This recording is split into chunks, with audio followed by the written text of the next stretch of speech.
आप देखे अम्बेडकर निवासी एक कलाकार जो की आवाज अम्बेडकर परिवार टीवी को लाइव के अम्बेडकर परिवार। सबसे पहले अपने सभी महापुरुषों को नमन करते हुए आप सबको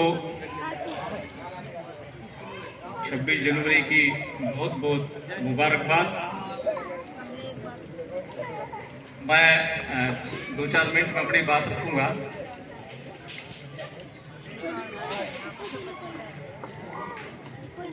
मैं एक दो लोग जो यहाँ पर मंच पर उपस्थित है, मैं आपको रूबरू करवा दूं कि क्योंकि जिनकी चर्चा संविधान में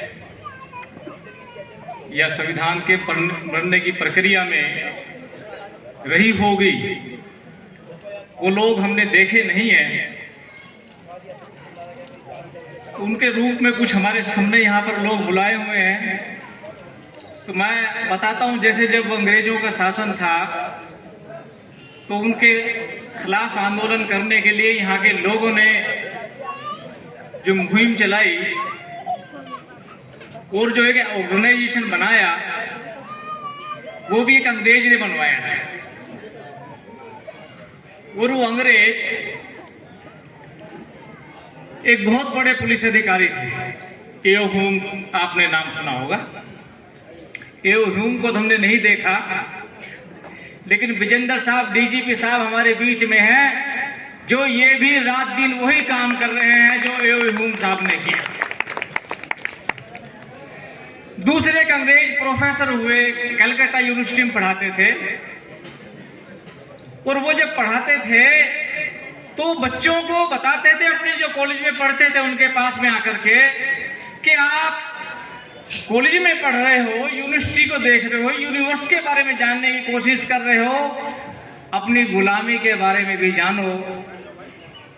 और उसके बाद शुरू होता है कि जो उससे पढ़ता है, जो उन प्रोफेसर से पढ़ता है बच्चा, वो आजादी के आंदोलन की तरफ चला जाता है।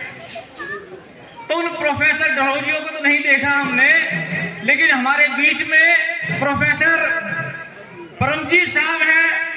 और मैं यकीन दिलाता हूं, इनसे भी अगर कोई मिलोगे तो ये वही खुशबू आपको आएगी जो डलहौजियों में आती होगी। इनके पास भी जो बच्चा चला जाता है, मुझे लग रहा है वो भी बाबा साहब के आंदोलन की तरफ रुख कर लेता है। तो ये दो शख्सियत हमारे बीच में हैं।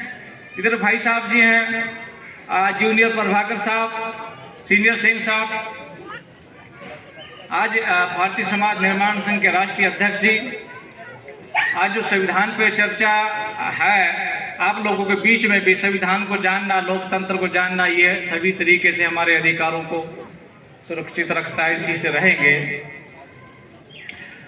अक्सर ऐसा बताया जाता है कि भाई संविधान जो है ना, ये 2 साल 11 महीने कुछ दिन में बन के तैयार हुआ।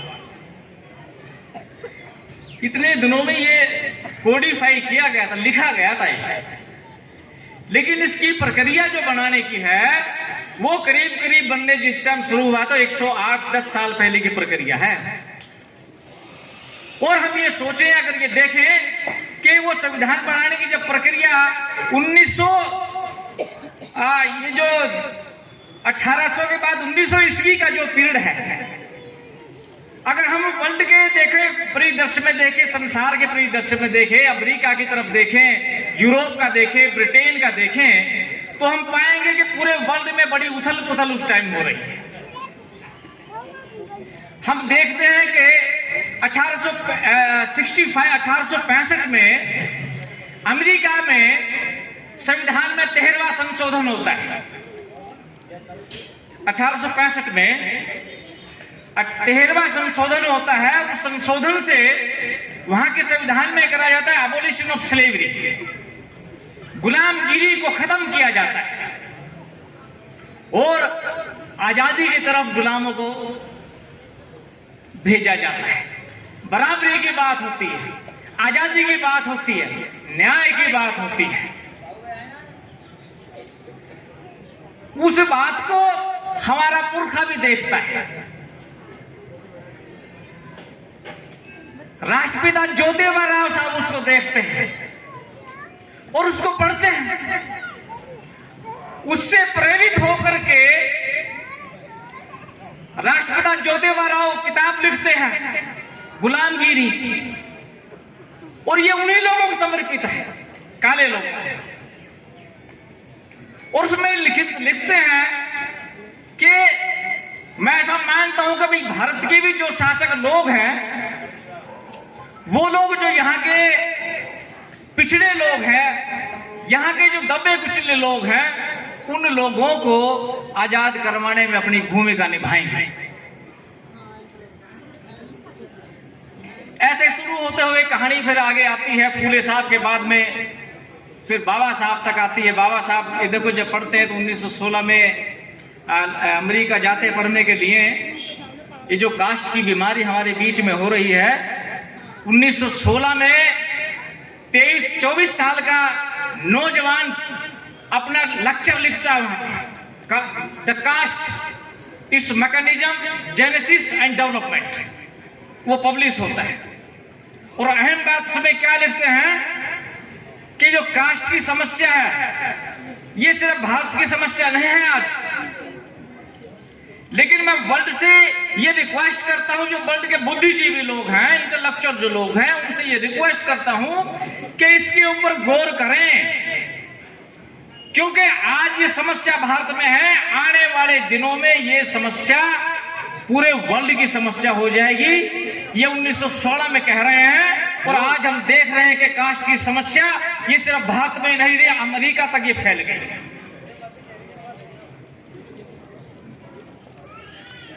तो इस तरीके से ये कहानी शुरू होती है। फिर बाबा साउथ बोरो कमीशन में आते हैं। उसके बाद में कालाराम महाड़ तालाब का आंदोलन है, और उसके बाद में कई तरीके के गोलमेज कॉन्फ्रेंस है। ये सारी की सारी जो नीति और रणनीति के तहत हमारे पुरखों ने काम किया, उन सब का निचोड़ बाबा साहब ने भारत के संविधान के अंदर रखा। ये जो आज आजादी की हम सांस ले रहे हैं या सेलिब्रेशन कर रहे हैं संविधान का, ये हमारे हजारों महापुरुषों की बदौलत है। हम शायद उनके नाम भी नहीं जानते हैं कि जिन्होंने कुर्बानियां दी हम लोगों के लिए, और संविधान में यह प्रावधान करवाया कि जस्टिस, लिबर्टी, इक्वलिटी, फ्रेटर्निटी का जो कंसेप्ट हमें देकर गए हैं, इसके लिए उन लोगों ने कितनी लड़ाइयां लड़ी होंगी, किस तरीके से कैसे कैसे उन्होंने बलिदान अपने दिए होंगे। तो अभी बता रहे थे जो ये अपने साथी हमारे स्टेज संचालन कर रहे थे कि भाई आपको उसको जानना चाहिए। हमारे जितने भी संत विभूति हमारी बैठी या संतों ने भी आपके सामने जो प्रवचन किया, मैं ऐसा सुनता था कि भाई जो ये जो पहले कथा होती थी, ये जागरण होते थे, जागरण में तो आंख बंद करवाई जाती थी। जागरण तो सबने अटेंड करे होंगे, ज्यादातर तो करे ना। तो वहां पर क्या कहा, आंख बंद करो और जपो, ऐसे होता था। और मंदिर में भी देखता होगा आप लोगों ने, वो जब करता है, वो आरती करता है, जब वो बोलता है ओम जय जगदीश सरे, तो आपकी तरफ क्या करता है, ऐसे करता है ना, कि भी तन मन धन सब है तेरा, हाँ?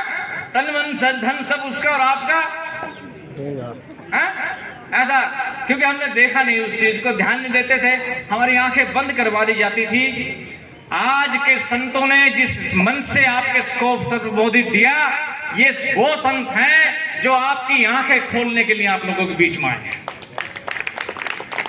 तो ऐसे संतों को मैं सलूट करता हूं। और सही मायने में अगर संतों की कोई परिभाषा है तो जो इन्होंने बताई वो है। सही मायने में कोई गुरु मंत्र है तो वो तथागत का गुरु मंत्र है जो दिया था, आप दीपो भव, वो जो आज इन्होंने बताया। और सही मायने में कोई ग्रंथ अगर है हमारे लिए तो वो भारत का संविधान है। हम उसके बारे में और ज्यादा जानेंगे क्योंकि टाइम का थोड़ा सा तकाजा है। मुझे पीछे से डायरेक्शन आ गई है, मैं अपनी बात यहीं पे समाप्त करता हूँ। आप लोगों ने मुझे मौका दिया और यहाँ जो ऑर्गेनाइजर की टीम है, सुरेश जी, दीपक जी, इन सब की जो टीम है, विनय जी बैठे हैं पीछे, आप सब लोगों का बहुत बहुत आभार। आपने इतना